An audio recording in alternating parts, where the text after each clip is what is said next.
Good morning, everyone.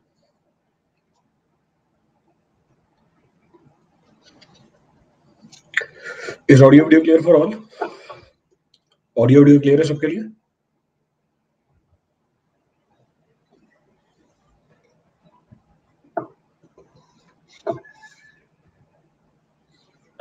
Clear है.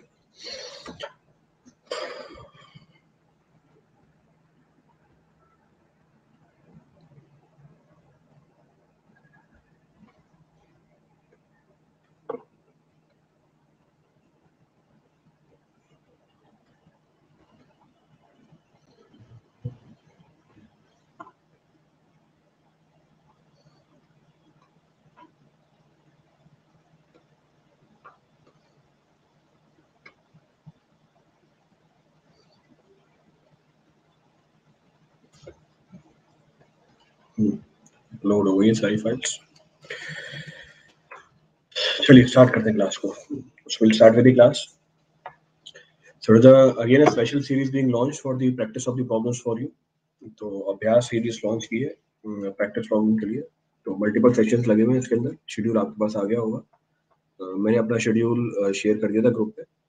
तो अगले 5 दिन द सब्जेक्ट और ऑटोरिटीज एनवायरनमेंट, बाकी सब्जेक्ट्स की क्लासेस भी लगी हुई हैं, आप उनको भी ज्वाइन कर सकते हैं.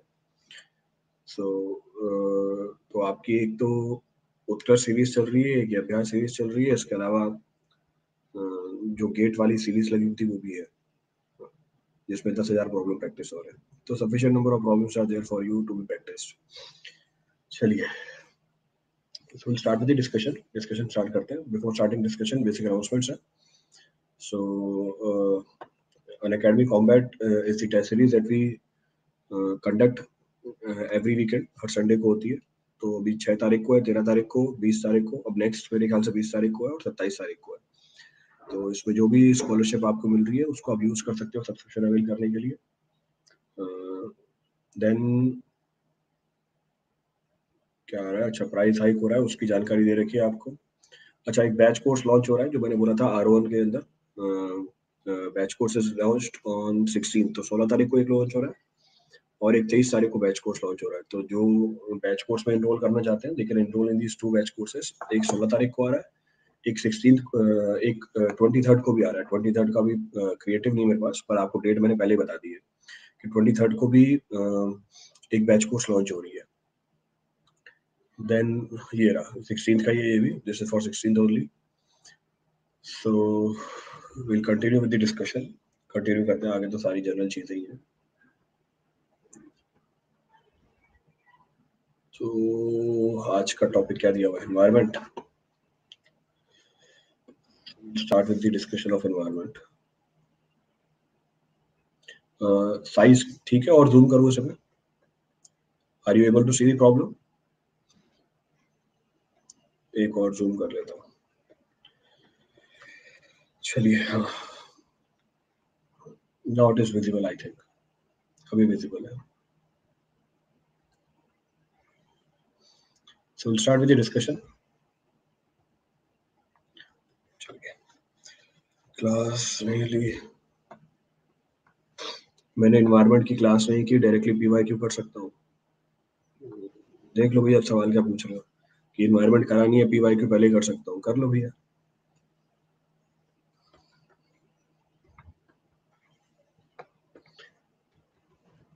चलिए क्या है फर्स्ट प्रॉब्लम, क्या है. Chloride in water content. Chloride in water content, chloride content होगा in water. So chloride content in water is determined by. So chloride content in water is determined by quality of water का सवाल है. Quality of water का सवाल है. Chloride is which quality parameter, कौन सा quality parameter है chloride. It is chemical water quality parameter. तो 3 पार्ट में डिवाइड किया हुआ हमने क्वालिटी पैरामीटर को, फिजिकल, केमिकल, बायोलॉजिकल. ये केमिकल क्वालिटी पैरामीटर है. अच्छा एक और चीज इसके बारे में ध्यान रखनी है, ये मेजर कॉन्स्टिट्यूएंट है, माइनर कॉन्स्टिट्यूएंट है. It is a major constituent of water और माइनर कॉन्स्टिट्यूएंट ऑफ वाटर. ये माइनर कॉन्स्टिट्यूएंट होती है पानी की. मेजर कॉन्स्टिट्यूएंट बता रखे हैं आपको.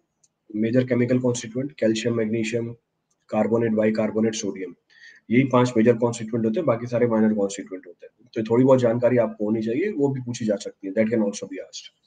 चलिए स्टार्ट करते हैं। क्लोराइड कैसे पता करते हैं, पोल क्रिएट कर रहा हूँ, फिर आगे सारे बॉन्ड्स के बारे में डिस्कशन कर लूंगा। So more method, orthotolidine test, EDTA, Winkler's method. So creating the poll for this, poll create कर दिया इसका। फटाफट आंसर बताओ, फिर डिस्कशन करते हैं इसकी।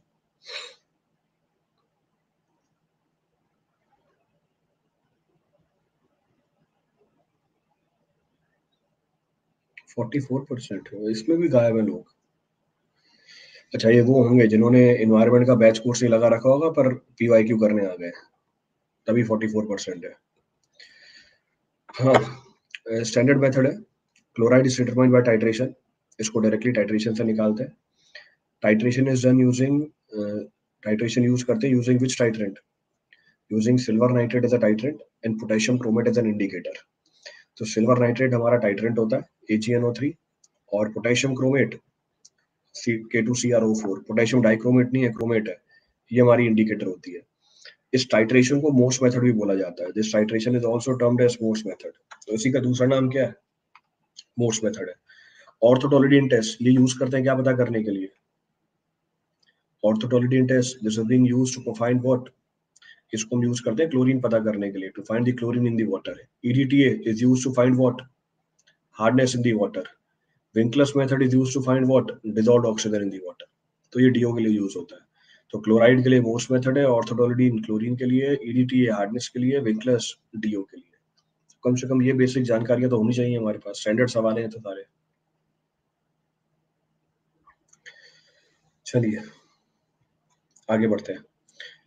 So we'll continue. Bacteria, those derive both their energy and material from फिर से missing है, organic, from organic compound is known as what? So bacteria, those derive both their energy and material from organic compound is known as what? Chlorine chloride दोनों अलग अलग है, बिल्कुल अलग अलग है। आप खुद ही बोल रहे हो दो अलग अलग चीजों का नाम ले रहे हो और बोल रहे हो अलग अलग है। तो क्लोरीन गैस है, क्लोराइड आयन है हमारा, दोनों अलग अलग बातें हैं। ये सॉल्ट है, ये सॉल्ट थोड़ी है, तो गैस है। बोथ आर डिफरेंट एस्पेक्ट्स, दोनों अलग अलग चीजें। इन्वायरमेंट के अनअकैडमी में बहुत सारा रिकॉर्डेड लेक्चर, सभी में अलग अलग नंबर ऑफ लेक्चर्स हैं, जिससे मुझे डाउट होता है। इन्वायरमेंट पे अनअकैडमी में बहुत सारा रिकॉर्डेड लेक्चर है, बहुत सारा। आपका सवाल ही समझ में नहीं आया, बहुत सारा रिकॉर्डेड लेक्चर है, सब में अलग अलग है, जिससे मैं प्रिपरेशन करूँ पूरा बेसिक करने से। क्या बहुत सारा अलग अलग लेक्चर है,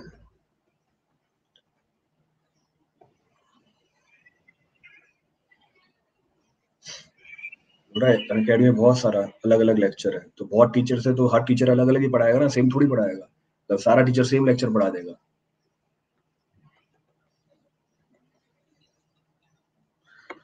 चलो हाँ, क्या डिस्कस कर रहे थे हम?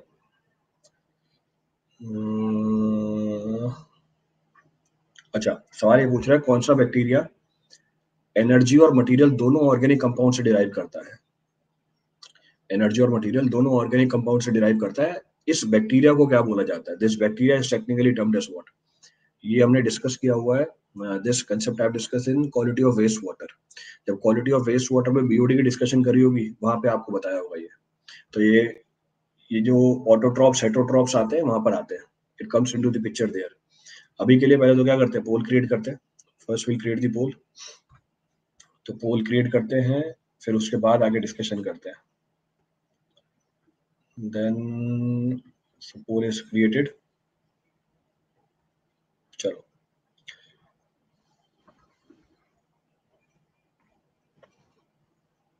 %56।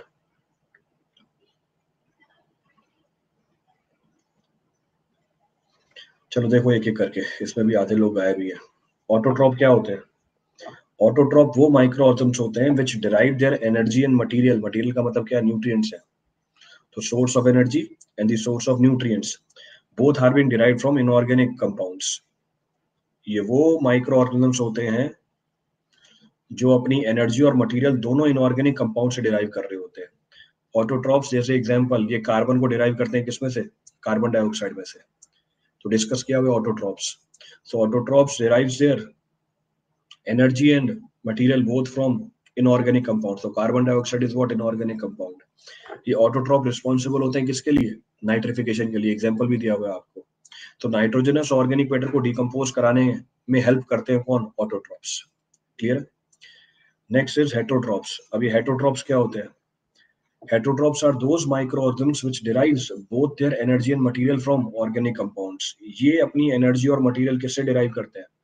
ऑर्गेनिक कंपाउंड से डिराइव करते हैं। So they derive their energy and material from organic compound. ये रिस्पॉन्सिबल होते हैं किसके डिकम्पोजिशन के लिए? ये रिस्पॉन्सिबल होते हैं for decomposition of what? Carbonaceous organic matter. तो कार्बोनेशियस ऑर्गेनिक मैटर की डिकम्पोजिशन कराता है हेटरोट्रॉप। अब क्योंकि यहाँ से बॉन्ड ब्रेक करना आसान होता है, कार्बन डाइऑक्साइड से कार्बन निकालने के लिए 2 डबल बॉन्ड ब्रेक करने पड़ते हैं, which requires more time and energy. इसीलिए हमने डिस्कस कर रखा है कि ऑटोट्रॉप्स कंपैरेटिवली ज्यादा टाइम लेते हैं ऑर्गेनिक मैटर को डिकम्पोज करने में देन हेटरोट्रॉप्स। तो हेटरोट्रॉप्स ज्यादा कॉम्पिटिटिव होते हैं ऑटोट्रॉप्स से। तो ये प्रॉपर्टी भी इनकी बता रखी है that heterotrophs comes out to be more competitive than autotrophs. इसीलिए शुरुआत के कुछ दिनों में सिर्फ क्या डिकम्पोज होता है? इसीलिए शुरुआत के कुछ दिनों में क्या डिकम्पोज होता है? सिर्फ कार्बोनेशियस ऑर्गेनिक मैटर डिकम्पोज होता है और उसके बाद नाइट्रोजनस ऑर्गेनिक मैटर की डिकम्पोजिशन स्टार्ट होती है। तो ये पूरी थ्योरी हमने डिस्कस की हुई है। अब ये फोटोट्रॉप्स क्या होते हैं? फोटोट्रॉप्स नाम में लिखा हुआ है फोटो। जहां भी फोटो वर्ड आ जाए इसका मतलब क्या है? जहां भी फोटो वर्ड आ जाए इसका मतलब क्या? लाइट इन्वॉल्व होगी वहां पे। तो फोटोट्रॉप्स वो ऑर्गेनिजम्स होते हैं, these are those organisms which derives their energy from sunlight. तो ये अपनी एनर्जी तो किससे डिराइव कर लेते हैं? सनलाइट से डिराइव कर लेते हैं। और इनऑर्गेनिक मटेरियल को यूज करते हैं। They use inorganic material for nutrients. तो फोटोट्रॉप्स वो माइक्रो ऑर्गेनिज्म्स हैं जो सनलाइट से तो एनर्जी ड्राइव करते हैं और इनऑर्गेनिक कंपाउंड को यूज करते हैं as a source of material, means nutrient. तो ये फोटोट्रॉप्स कहलाते हैं। These are termed as phototrophs. Clear? Repeat करना है इसमें से कुछ भी? Plants also falls in this category. तो ये बात वैलिड है हर एक लिविंग ऑर्गेनिज्म के लिए, valid for every living organism. सवाल में बैक्टीरिया पूछा हुआ है तो हम बैक्टीरिया से लिंक करके बताएंगे। Will talk about bacteria only. Clear है पूरा सवाल? चलो आगे बढ़ते हैं।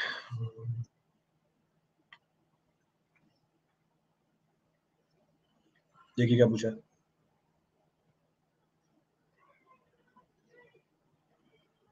Refer the next problem.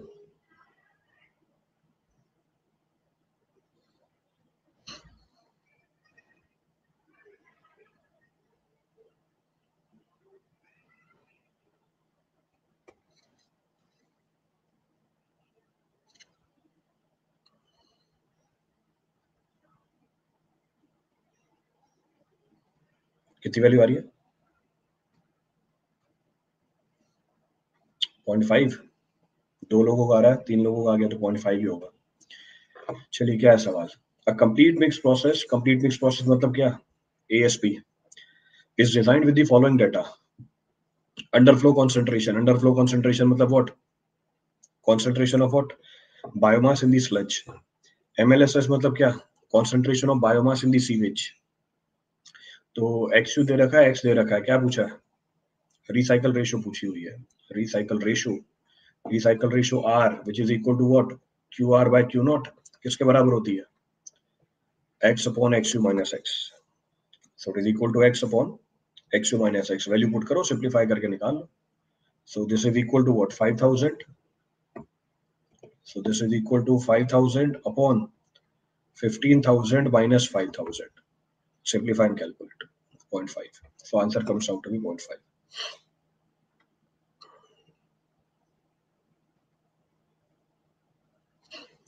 Sir आपकी अन अकेडमी में डिफरेंट बैचेस में different number of classes environment की हैं। मुझे पूरा बेसिक भाई मैंने एक सब्जेक्ट आज तक 2 बार पढ़ाया ही नहीं है, तो डिफरेंट बैचेस में डिफरेंट क्लासेस कहाँ से आ गई?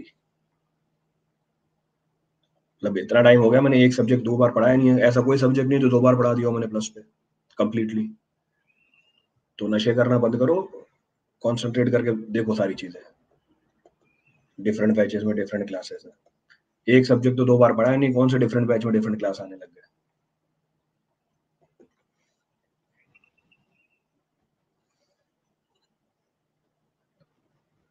चलो आगे बढ़ते हैं।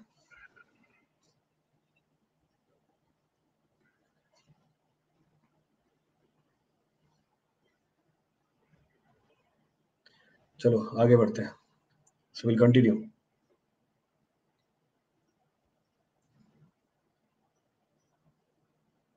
Byless turbid meter is based upon dash and nephrometer is based upon dash. Standard problem. Again quality of water. सवाल भेज रहे क्वालिटी ऑफ वाटर के ऊपर, ये तो डायरेक्टली आंसर बता सकते हैं. पोल क्रिएट कर रहा हूँ उसका, मैं जूम करूँ, ये लो जूम कर दिया. पोल इज क्रिएटेड, पोल पोल पोल.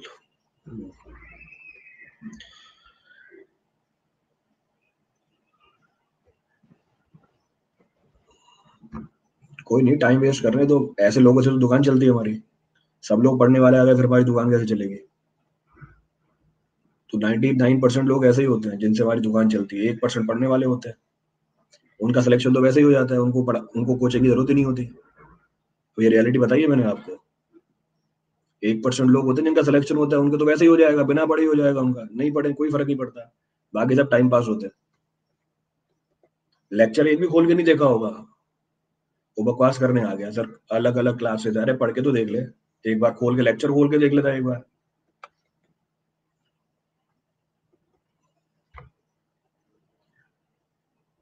हाँ, क्या डिस्कस कर रहे थे? Baylis turbidimeter is based upon, अच्छा प्रिंसिपल पूछ रहा है ये, is asking about the principle कि बालिस टर्बिड मीटर किस पे काम करता है, नेफ्लोमीटर किस पे काम करता है.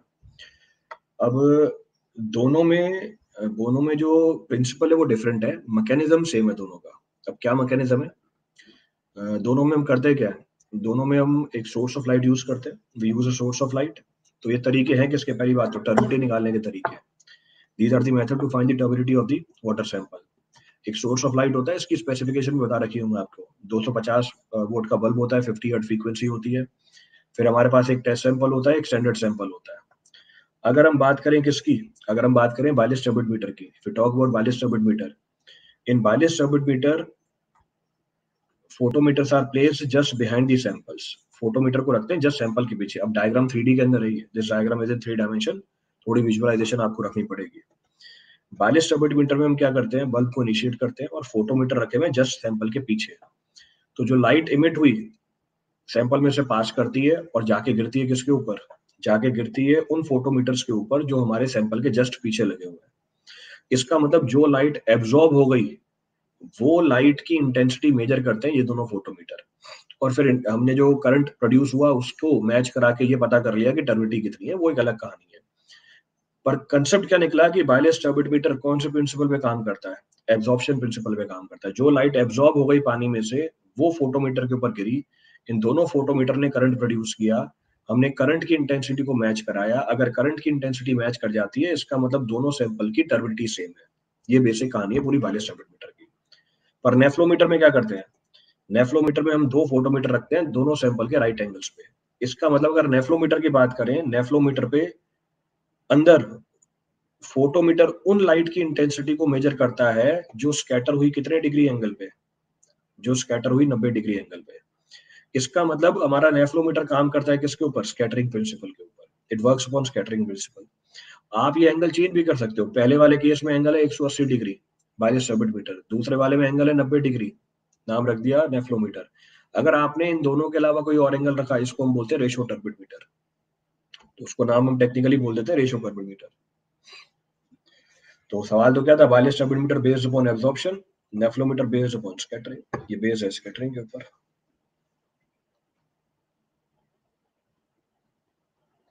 इसको याद करने में कंफ्यूजन रहता है तो रिवाइज करो. जितनी बार रिवाइज करोगे उतनी बार क्लैरिटी मिलती जाएगी. थर्ड वाला पता नहीं था, इसलिए तो क्लासेस रखी हुई है कि कुछ ना कुछ जानकारी मिल जाएगी आपको बीच में. तो अगर शांति से बैठ के सुनोगे तो एडिशनल जानकारी भी मिल जाएगी. चलो आगे बढ़ लेते हैं. क्या है?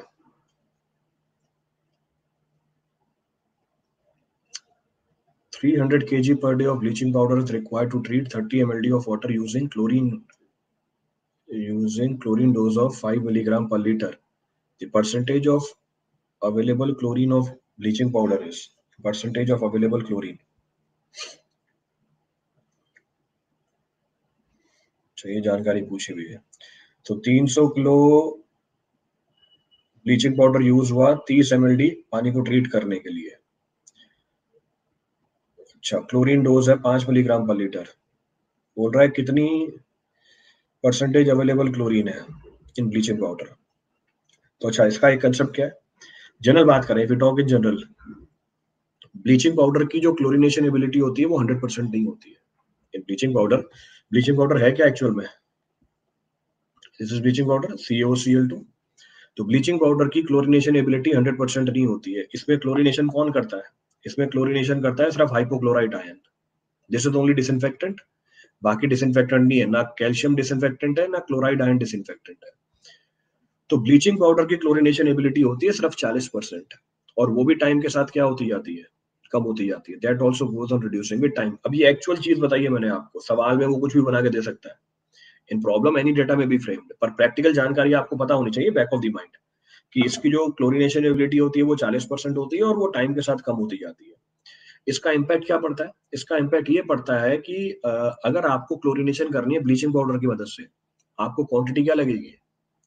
The dose of chlorine required will be comparatively more. तो ज्यादा क्वांटिटी में हमें क्या डालना पड़ जाता है? ब्लीचिंग पाउडर डालना पड़ता है। ये इम्पैक्ट होता है ब्लीचिंग पाउडर का, ड्रॉबैक है ये इसकी। उसी के ऊपर सवाल बना के दे दिया इसने।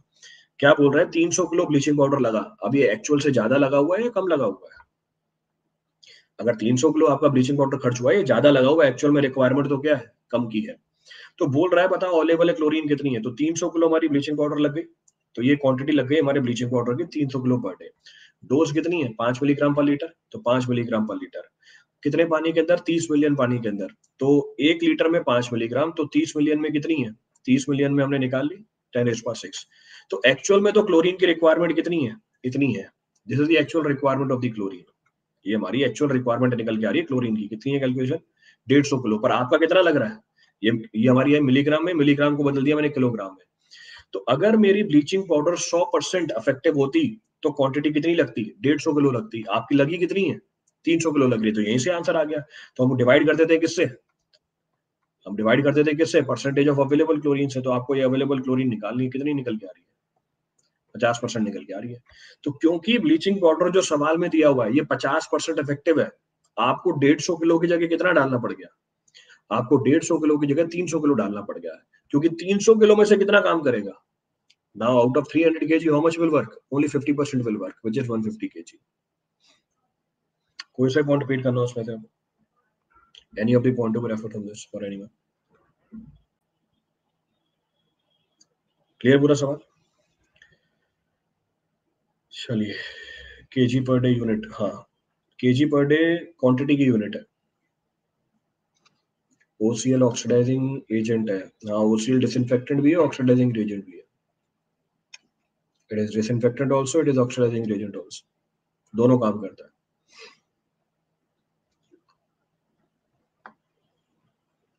कंटिन्यू, देखो अगला सवाल।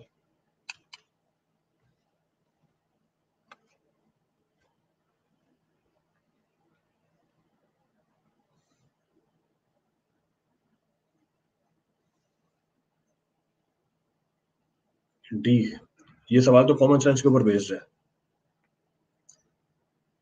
ये सवाल तो कॉमन सेंस के ऊपर बेस्ड है। This is purely based upon common sense. मतलब बिना कैलकुलेशन के आंसर निकाल सकते हैं।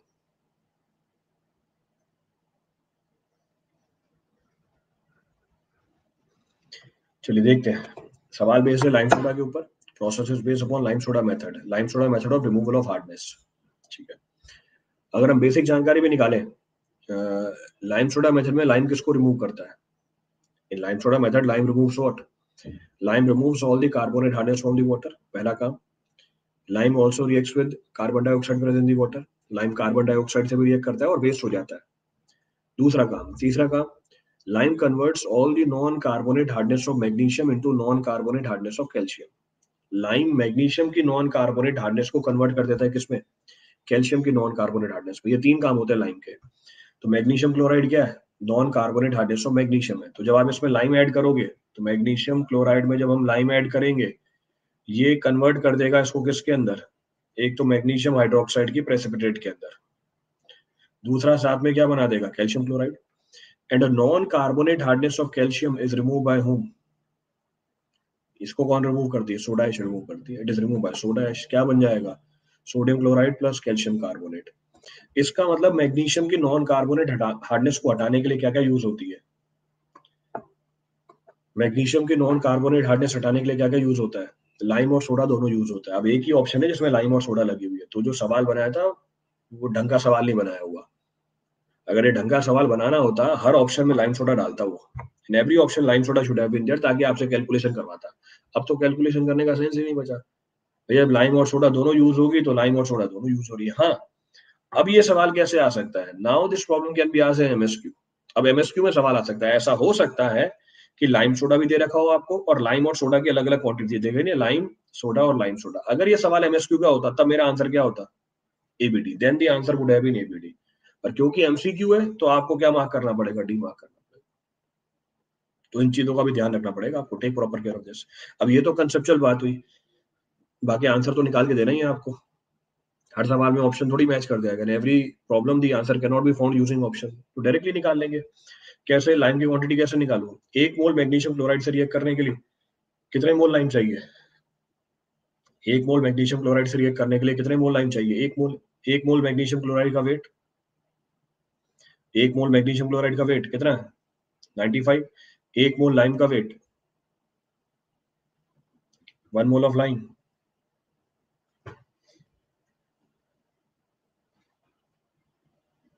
74। सो 1 मोल ऑफ लाइम 74। तो 95 ग्राम को रिएक्ट करने के लिए 74 चाहिए। सॉरी, ये आ गया, लाइन आ गई बीच में, 1 मिनट में डालता हूँ उसको। हाँ, 95 ग्राम से मिलीग्राम से रिएक्ट करने के लिए 74 मिलीग्राम चाहिए। तो 190 से रिएक्ट करने के लिए कितना चाहिए होगा?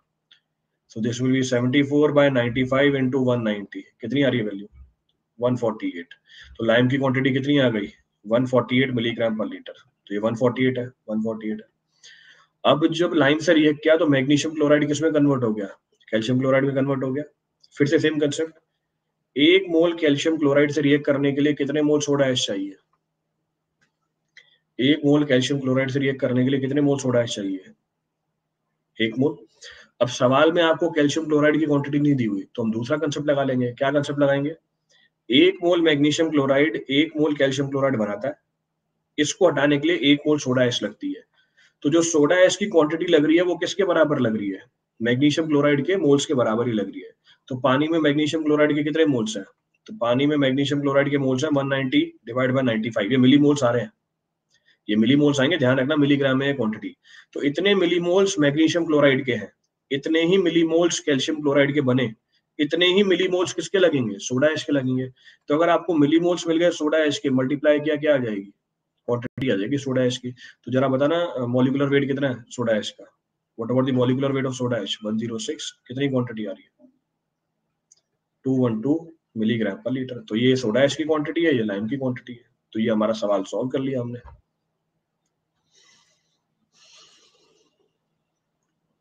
क्लियर है problem? So quantity of lime and soda can be found separately. ये separately निकाल सकते हैं। 1 mole of magnesium chloride will form 1 mole of calcium chloride, which will require 1 mole of soda ash. So quantity of soda ash required is equal to quantity of magnesium chloride, and quantity of magnesium chloride is given to you. तो हमने moles निकाल लिए magnesium chloride के, इतने ही moles लगेंगे soda ash के, multiply किया molecular weight से, क्या निकल के आ गया? क्वांटिटी निकल के आ गया। सिंप्लीफाई करके निकाल दो, simplify and calculate. Carbon dioxide thing was what? Lime also reacts with carbon dioxide. सवाल में गिवन ही नहीं है कहीं पे वो।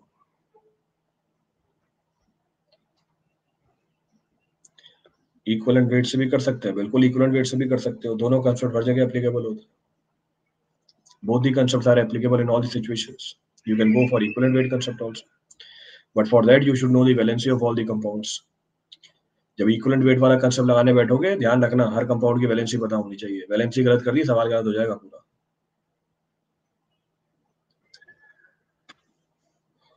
अरे भाई, यही तो बताया था, लाइम कार्बन डाइऑक्साइड से भी रिएक्ट करता है, पर सवाल में कार्बन डाइऑक्साइड की जानकारी नहीं दे रखी।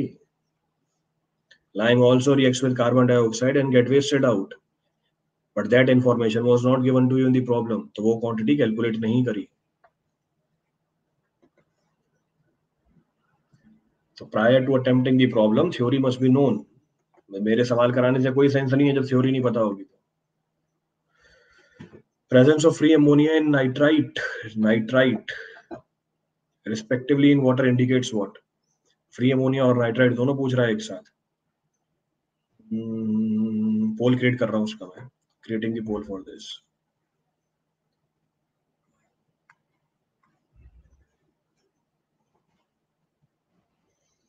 एटी 86%, ठीक है, कम हो गया। These are different forms of nitrogen, चलो 80% तो है। ये अलग अलग फॉर्म्स है नाइट्रोजन के जो पानी में पाए जाते हैं। Free ammonia indicates recent pollution.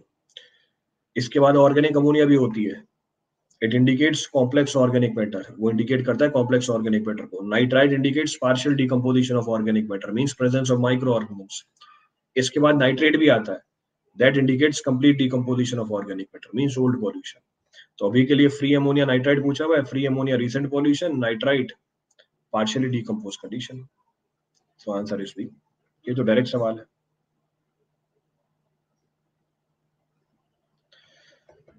चलिए देखिए अभी क्या पूछा है।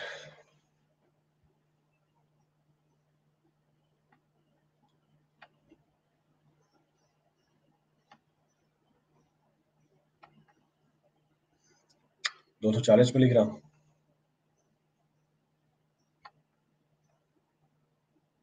बी सबका आ रहा है, फटाफट निकाल लिया। A wastewater sample of 5 ml is made up to 300 ml in BOD bottle. 5 ml को 300 ml बना दिया, तो कितने गुना डाइल्यूट किया? How many times it is diluted? 60 times.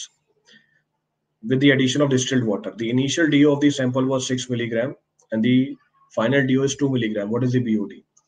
So what is the BOD of the diluted sample? BOD of the diluted sample is 4 milligram per liter. तो test sample की BOD कितनी होगी? 60 टाइम्स मोर, तो 4 into 60, so 24, 240 milligram per liter. So for 240 milligram per liter, तो directly निकाल सकते हैं, तो directly it can be computed. Clear problem? After 5 days DO 1 milligram से कम होता तो कैसे करते एक बार? आफ्टर कैसे करते एक बार? 1 की वैल्यू डाल देते, मान लो 0.6 होती तो हम 6 माइनस 0.6 करते। क्या दिक्कत है इसके अंदर? इंटू 60। तो क्या चीज बदल जाती है अगर 1 मिलीग्राम से कम होता तो?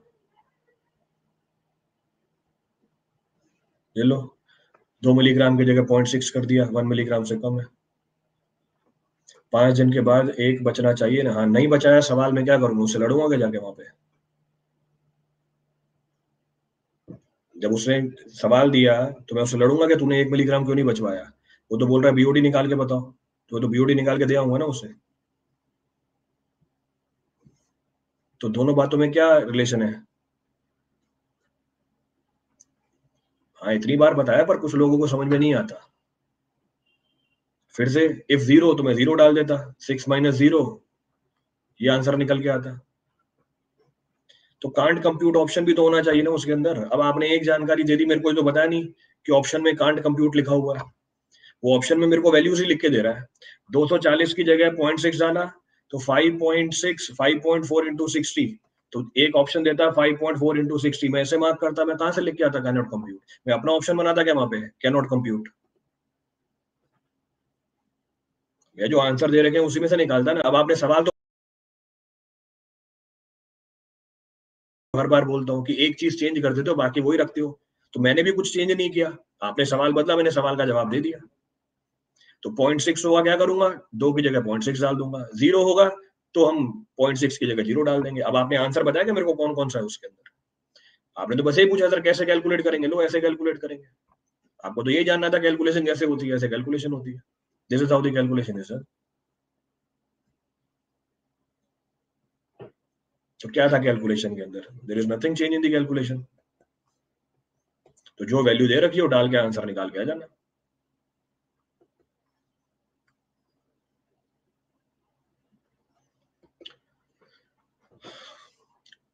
चलिए आगे बढ़ते हैं। तो जब सवाल बदलता है ऑप्शन भी बदल जाते हैं, और आंसर ऑप्शन के हिसाब से होता है। और ये बात समझ में नहीं आएगी, एक दो बार पेपर दे दो उसके बाद समझ में आएगी। तो ऊपर सवाल बदल रहा है, नीचे आंसर नहीं बदल रहा है, फिर बोल रहा है आंसर बता दो।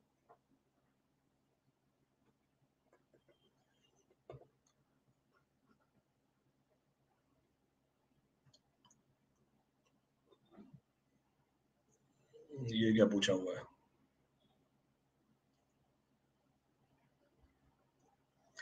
इन हेजन-विलियम formula,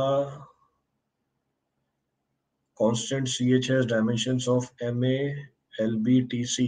What is the value of ABC? ABC की वैल्यू बता दो। चलो इसमें कैलकुलेशन करनी पड़ेगी। तो हेजन-विलियम फॉर्मूला है, बोल रहा है CH हेजन-विलियम कोफिशिएंट, इसकी डायमेंशन है m raise to power a, l raise to power b, t raise to power c। पहले तो CH की मुझे क्या निकालनी पड़ेगी? पहले तो मुझे CH की क्या निकालनी पड़ जाएगी? फालतू चीजों का रिप्लाई नहीं करता मैं। तो जब रिप्लाई नहीं मिल रहा, इसका मतलब अपना सवाल दोबारा पढ़ो, तो आपको समझ में आ जाएगा कि फालतू सवाल कर रहा हूं मैं। बाकी कमेंट अगर एक बार करते हो दिख जाता है मुझे यहाँ पे, तो अगर एक बार कमेंट करने के बाद मेरा रिप्लाई नहीं आया, इसका मतलब सवाल फालतू है।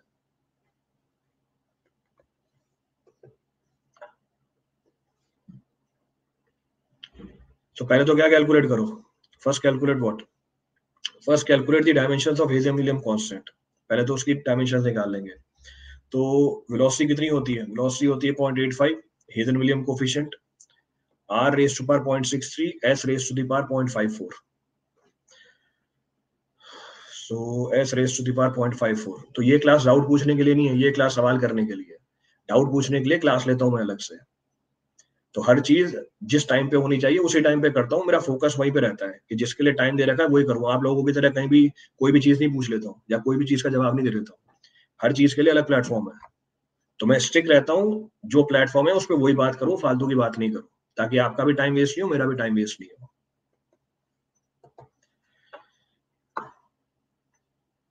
पर वो समझ में नहीं आएगी, 2-3 साल बर्बाद करो और फिर समझ में आएगी ये बात कि जिस टाइम पे जो काम करना चाहिए वो काम वहीं करें। सो वेलोसिटी, वेलोसिटी की यूनिट क्या होती है? वेलोसिटी की यूनिट है हमारी लेंथ पर यूनिट टाइम। तो इसकी यूनिट है हमारी लेंथ पर यूनिट टाइम। तो लगाओ पहले तो length per unit time. So length per unit time, it means what relationship is being established. तो हेजन-विलियम कोफिशिएंट की मुझे डायमेंशंस निकालनी है।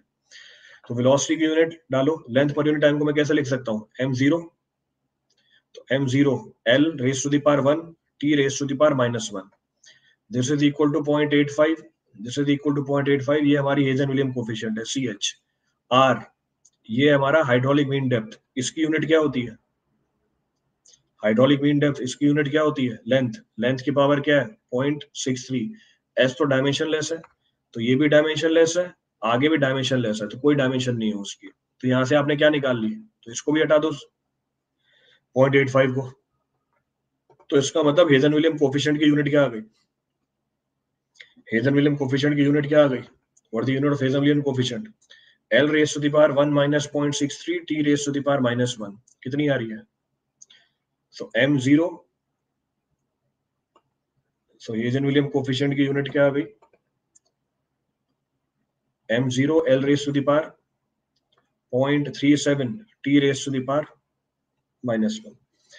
अब सवाल में क्या पूछ रहा है आपसे कि m की पावर a है, तो a हमारा 0 है। देन b की पावर कितनी है?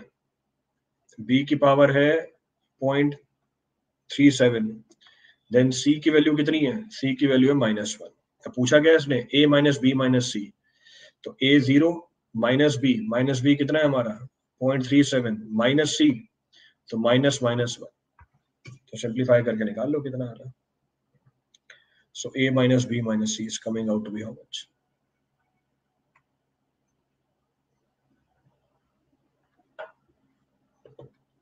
ये 0.37 है,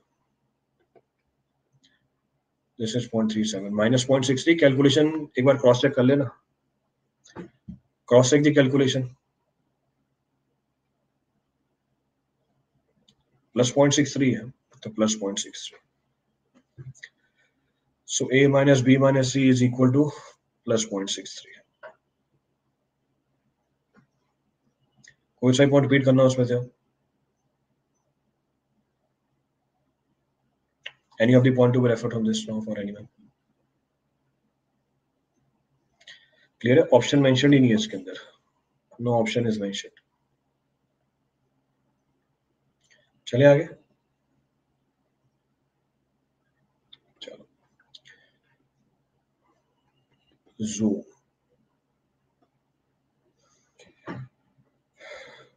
देखिए अगला सवाल क्या है।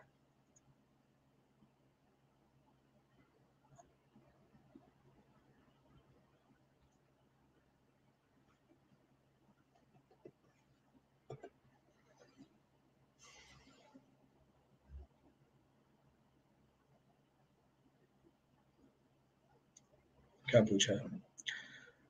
For two sewerage system having equal degree of self cleansing and having same diameter, अगर same degree of self cleansing होती है, बेसिक कंसेप्ट क्या है? shear stress acting on the sewage comes out to be same, तो small tau should be equal to capital tau, तो tractive stress same होना चाहिए। आगे पढ़ लेते हैं क्या पूछ रहा है। डायमीटर भी सेम है, डिग्री ऑफ सेल्फ क्लींजिंग भी सेम है, डायमीटर भी सेम है, ठीक है। The partial hydraulic radius is 60 mm and the diameter of the pipe is 300 mm.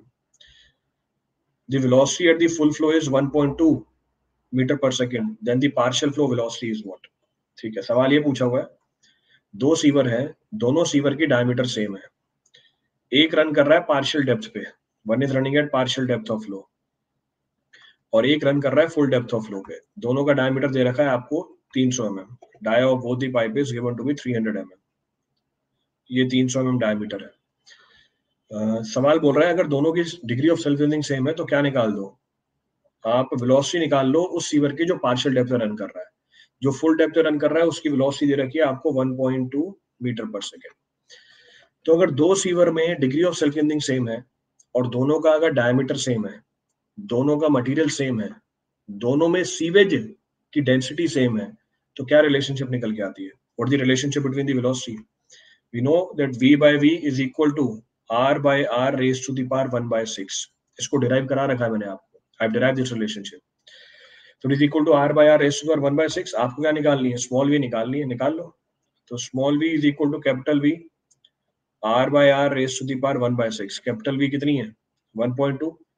Partial hydraulic radius दे रखा है आपको 60 mm, कैपिटल R की वैल्यू कितनी होगी?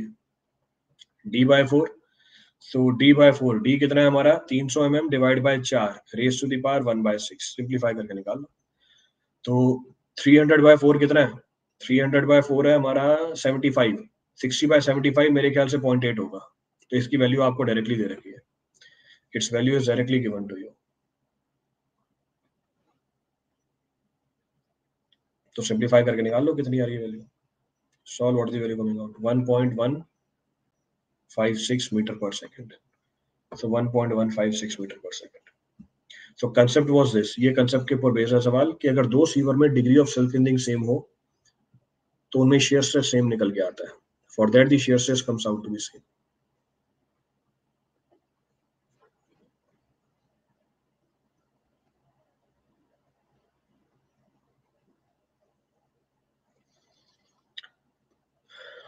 सॉरी अभी खत्म नहीं हुआ, एक और सवाल है।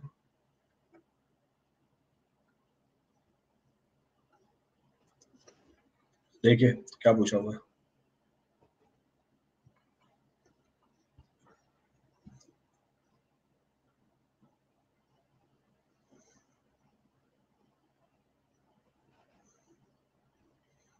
A 20 ml of 0.02 normal sulfuric acid is required to titrate 400 ml sample having initial pH of 10 and final pH of 4.5। What is the total alkalinity? Orally निकाल सकते हैं अगर जिसने क्लासेस लगा रखी है, जिसने क्लासेस लगा रखी है। shear stress is equal to gamma into r into s। हाँ, shear stress की वैल्यू होती है gamma into r into s। so shear stress will be gamma into r into s। जिन्होंने क्लासेस अटेंड कर रखी हैं, जिनको ये कंसेप्ट पता है, ओरली निकाल सकते हैं इसका आंसर। तो पीएच चेंज हुई 10 से 4.5, at 4.5 which alkalinity is neutralised? 4.5 पे कौन सी एल्कनिटी न्यूट्रलाइज होती है? Total. At 4.5 total alkalinity is neutralised. कितना एसिड यूज हो गया? 20 ml का एसिड यूज हो गया। तो अगर 20 ml का एसिड यूज होगा, एल्कनिटी हमारी पानी के अंदर एल्कनिटी भी कितनी होगी? सेम 20 मिलीग्राम ही होगी, SCaCO3। पर 20 मिलीग्राम होगी कितने पानी में? 20 मिलीग्राम होगी कितने पानी में? 400 ml में। तो आपकी एल्कनिटी है 20 मिलीग्राम पर 400 ml। आपसे पूछा किसके अंदर है? पर लीटर पूछा हुआ है। तो अगर एल्कनिटी 20 मिलीग्राम पर 400 ml है तो 1 लीटर में कितनी होगी? सो 20 डिवाइड बाय 400, 1 ml के लिए निकाल ली, मल्टीप्लाई कर दिया 1000 से 1 लीटर के लिए आ जाएगी। सो मल्टीप्लाई कर दिया 1000 से 1 लीटर के लिए आ जाएगी। किससे मल्टीप्लाई कर दो? 2.5 से मल्टीप्लाई कर दो। So coming out to be 50 milligram per litre. So orally it can be found. अगर एक कंसेप्ट नहीं पता आपको, if this concept is not known, दूसरा कंसेप्ट लगा लो कि gram equivalent of alkalinity will be equal to gram equivalent of what? Acid. जितने ग्राम इक्विवेलेंट एसिड के हैं उतने ही ग्राम इक्विवेलेंट किसके होंगे? एल्कनिटी के होंगे। तो इस कंसेप्ट से भी निकाल सकते हो। So as per your convenience आप कोई सा भी कंसेप्ट यूज कर सकते हो। बाकी ये चीज तो पता होनी चाहिए ऑब्जेक्टिव के लिए कि जितना 0.02 नॉर्मल सल्फ्यूरिक एसिड यूज होता है उतनी ही पानी के अंदर एल्कनिटी होती है एज CaCO3।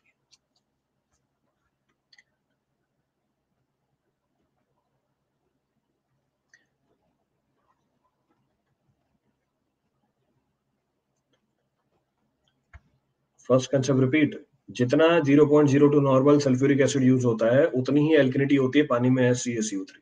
तो 20 ml यूज हुआ था, 20 मिलीग्राम एल्कनिटी। ये क्वेश्चन गेट के लिए है, ESC के लिए है।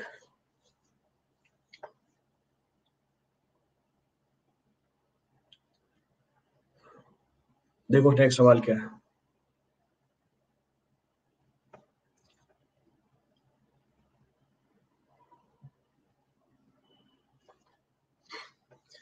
गेट और ESC के क्वेश्चन में फर्क क्या होता है? मतलब कोई डिफरेंस अगर आपने ये पूछा तो मतलब पता होगा कि गेट के क्वेश्चन के सींग होते हैं या ESC के क्वेश्चन के 4 टांगे होती होंगी। मतलब कुछ डिफरेंस होता होगा गेट के क्वेश्चंस में, ESC के क्वेश्चंस में। There might be some difference जिससे हम आइडेंटिफाई करते हैं कि गेट का क्वेश्चन है या ESC का क्वेश्चन है। जैसे लोगों को देख के तो हम आइडेंटिफाई कर लेते हैं कि माथे पे लिखा हुआ होता है, वो दिख जाता है दूर से ही। गेट और ESC के क्वेश्चंस में डिफरेंस कैसे पता करते हैं? तो एक बार वो बताओ मेरे को तरीका डिफरेंस पता करने का, फिर बताता हूँ कि गेट का क्वेश्चन क्या होता है, ESC का क्वेश्चन क्या होता है। कि गेट का क्वेश्चन है या ESC का क्वेश्चन है। अरे भगवान। और अगर गेट वाला क्वेश्चन ESC में आ जाए तो फिर वो ESC वालों के ऊपर केस कर देता है कि तू मेरे मेरे पेपर में कैसे आ गया। ऐसा ही होता है कि गेट का क्वेश्चन ESC में अलाउड नहीं होता, ESC का क्वेश्चन गेट में अलाउड नहीं होता।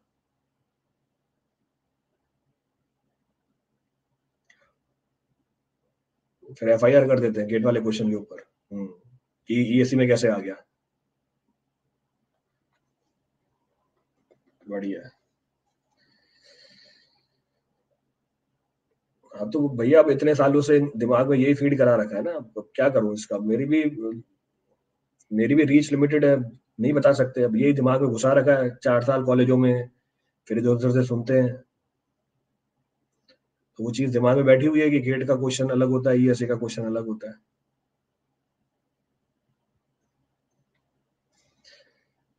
Which one of the following comes under service connection? जरा बताना ये कैसे पता चलेगा गेट का क्वेश्चन है, ESC का क्वेश्चन है? ये थोड़ा मतलब मेरे को भी पता चले आज कि ये गेट का क्वेश्चन है, ESC का क्वेश्चन है। ये मतलब कैसे आप लोग पता कैसे करते हो गेट का है या ESC का है?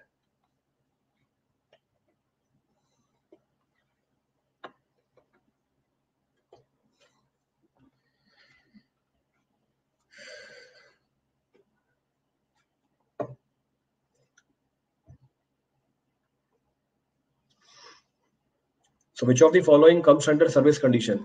कौन सा सर्विस कंडीशन के अंदर आता है?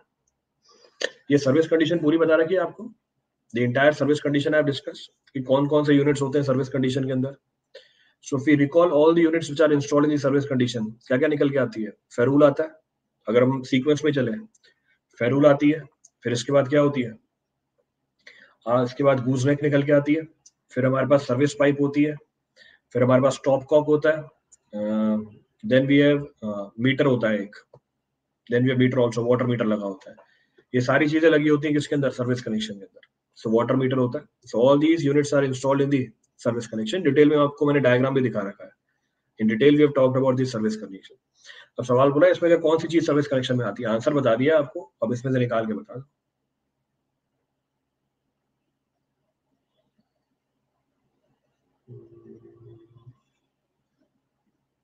Water meter.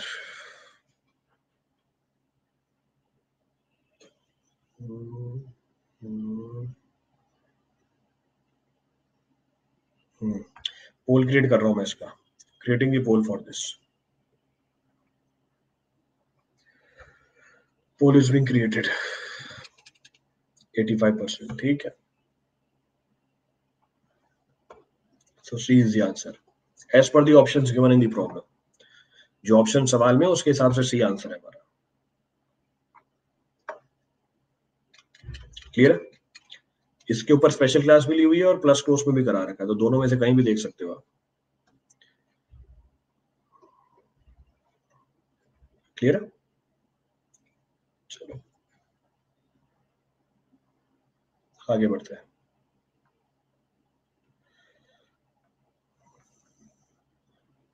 एक बार लास्ट क्वेश्चन में ग्राम इक्विवेलेंट से सॉल्व करके बता दो। लास्ट क्वेश्चन में ग्राम इक्विवेलेंट से सॉल्व करके बता दो। Gram equivalents of sulphuric acid 0.02 divide by 1000 into 20 ml। ये ग्राम इक्विवेलेंट्स आ गए सल्फ्यूरिक एसिड के पानी के अंदर। Gram equivalents of sulphuric acid is equal to gram equivalents of alkalinity SCaCO3। तो ये ग्राम इक्विवेलेंट्स एल्किनिटी के SCaCO3। अगर CaCO3 के ग्राम इक्विवेलेंट्स आ गए, मल्टीप्लाई किया इक्विवेलेंट वेट से। इक्विवेलेंट वेट कितना है? 50 ग्राम। ग्राम कन्वर्टेड इनटू मिलीग्राम। तो ये हमारी क्या निकल के आ गई? एल्किनिटी निकल के आ गई SCaCO3 इन मिलीग्राम कितने पानी में?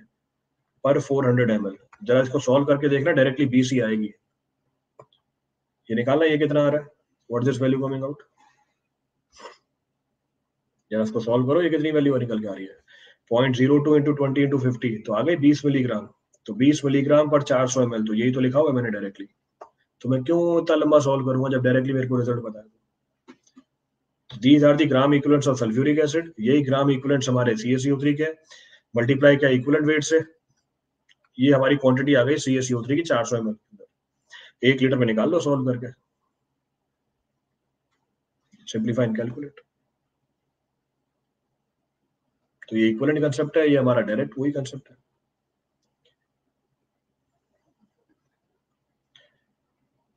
चलिए आगे बढ़ते हैं। So we'll continue।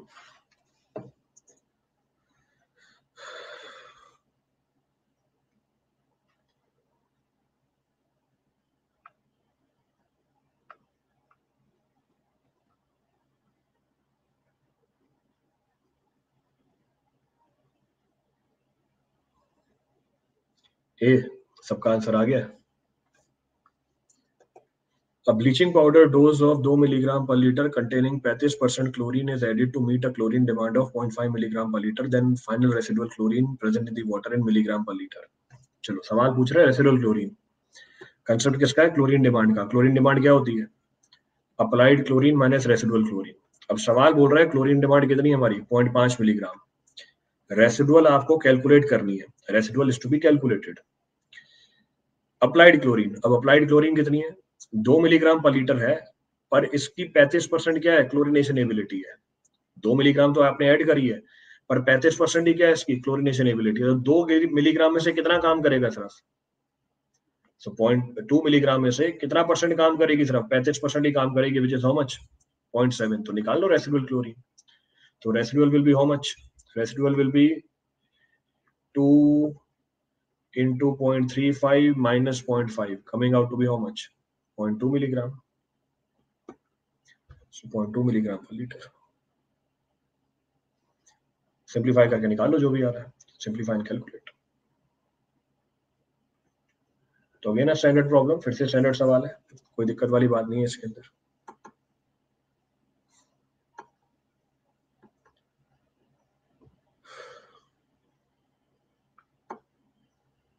क्लियर? चलिए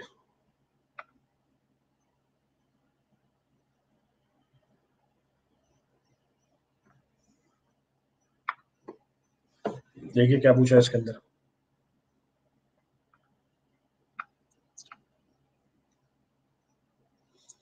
A coal containing 2% sulfur burned at a rate of 30 kg per hour, then what will be the sulfur dioxide emission into the atmosphere in tons per year? T का मतलब turns है। कोल में 2% sulphur है, burn at the rate of 30 kg per hour. तो 1 घंटे में कितने kilo कोल burn कर रहे हो? 30 किलो। तो पहले तो 1 साल के लिए निकाल लो। तो 1 घंटे में बर्न किया 30 किलो, तो एक दिन में कितना हुआ, मल्टीप्लाई बाय 24, एक साल में कितने दिन, 365। अब ये क्वांटिटी किसमें आ गई, ये क्वांटिटी आ गई केजी पर ईयर के अंदर। इतना कोल बर्न हुआ किलोग्राम में एक साल के अंदर, किलोग्राम को बदल दिया किसमें, टन्स के अंदर। इसमें सल्फर कंटेंट कितना था, 2% था, तो 2% मल्टीप्लाई कर दिया, तो ये टोटल क्या आ गया, सल्फर कंटेंट बर्न आ गया। ध्यान रखना ये टोटल सल्फर जो बर्न हुआ है वो निकल के आई है, this is total sulphur which is being burn. मुझे वैल्यू किसकी निकालनी है, सल्फर डाइऑक्साइड की निकालनी है। तो सल्फर ऑक्सीजन से रिएक्ट करता है, क्या बनाता है, सल्फर डाइऑक्साइड बनाता है। तो 1 मोल सल्फर कितने मोल सल्फर डाइऑक्साइड बनाता है, 1 मोल सल्फर कितने मोल सल्फर डाइऑक्साइड बनाता है, 1 मोल। 1 मोल सल्फर का वेट कितना है, 32 ग्राम। 1 मोल सल्फर डाइऑक्साइड का वेट कितना है, 64 ग्राम। इसका मतलब क्या हुआ, 1 ग्राम अगर सल्फर आपने बर्न किया, कितने ग्राम सल्फर डाइऑक्साइड बनेगी, 2 ग्राम बनेगी, दुगनी बनती है। तो अगर इतना सल्फर बर्न हुआ एक साल के अंदर, तो सल्फर डाइऑक्साइड कितनी रिलीज होगी एटमॉस्फेयर में। अगर इतना सल्फर आपने बर्न किया एक साल में, तो कितना सल्फर डाइऑक्साइड एमिट होगा, दुगना। इसका दुगना कर दिया, सिंप्लीफाई करके निकाल। तो 2 टाइम्स ऑफ दिस, बिल्कुल सही बात है ताशी, सही है शुभम, एब्सोल्युटली करेक्ट। सिंप्लीफाई करके निकाल लो। So 10.512 tens per year, so tens per year.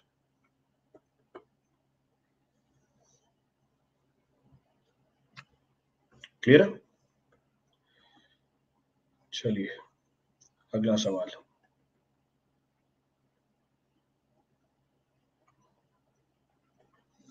So last problem for the day.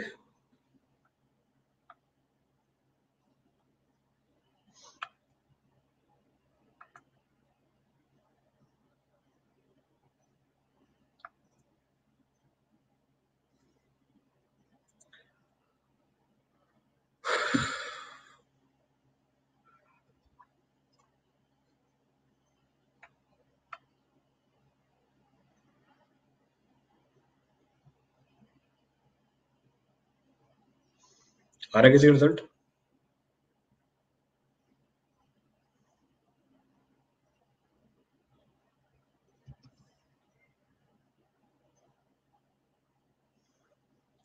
One 1.22 square root of Q, बिल्कुल सही बात है सचिन कुमार।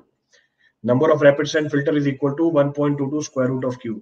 सारी एम्पेरिकल रिलेशन आपको ध्यान रखनी है अपने ऑब्जेक्टिव के पॉइंट ऑफ व्यू से।